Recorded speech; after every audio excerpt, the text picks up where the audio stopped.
I'd like to welcome you all to this public speaking contest, which has as a theme the role of the civil society in the endorsement and empowerment of democracy.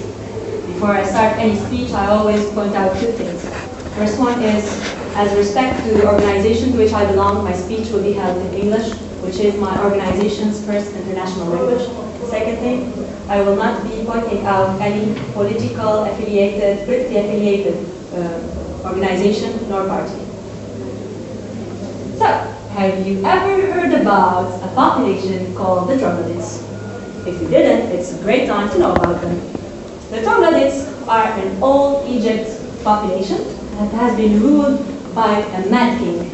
After years and years, they decided to rage against them, and they decided that it was time to adopt the Greek example of democracy. Well, after electing the General Assembly and agreeing on no law, they decided to kill them all for being traitors. And after killing them, they assumed that no one was qualified enough to rule them except themselves. Of course, we all know the end. They ended up killing each other and extinct. But the question is, what made the Greek example of democracy successful, yet failing tragically in the troglodyte community? The answer is very simple. It is the civic engagement.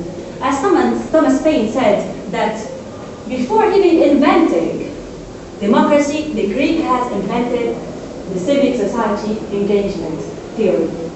Well, think about it this way. You are an architect and you're building a majestic tower, yet your base is not filled with mortar. It is filled with sponge and soft mud.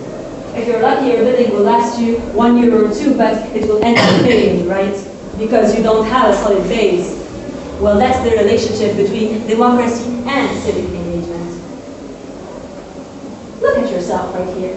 We are all JCI members, right? What do we swear on when we become a JCI? We agree on certain morals: equality, tolerance, rotation over power. These are the set of morality setting us straight and ready to accept and embrace democracy. As you can see, we all agree on the point that if we don't talk about civic engagement, we no longer talk about democracy. But it's not only for setting a strategy for it. It's also about follow-up. In Tunisia, for example, we had an organization called Al-Bawsa. Al-Bawsa was following the activity of the constitution in Tunisia and telling people about what's going on, because not everyone was literate enough to know. We are all the civic society. You are a member of the civic society. So we all know what the problem of the population is. And we are the only one ready enough to find solutions. In Tunisia, for example, we have chosen to use the microfinance economy. The microfinance economy is actually finding small projects for villagers to have a living, to earn a living. Atlas, for example, has built cheese factories in Beja. They also built essential oil factories in Ain Draham. They provided a living for these people while also being just a civic society members, not engaged with the government. As you can see, it's not only about watching and preventing error. Think about it this way. You are here all together to talk about civic society and democracy. If we had no civic engagement, would you think that we would be all discussing political matters? It gave us freedom to talk about issues like this, freedom that were restricted to us days before. We are not sons of Greece. We are not troglodytes. We come from Carthage, right? And Carthage was built based on democracy also.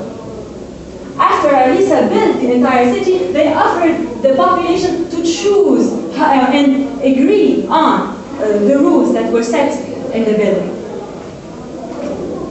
In Tunisia, we agreed on something. That after the revolution, we noticed that the numbers of the organization has jumped highly. We have over 5 free organization. That's flourishing society. As I was saying, you have to keep in mind that you may not be a Greek to be an expert in the matters of democracy, but you are not also nor a troglodyte nor a barbarian. You are son of Carthage. You choose your own democracy, so do it well. Thank you.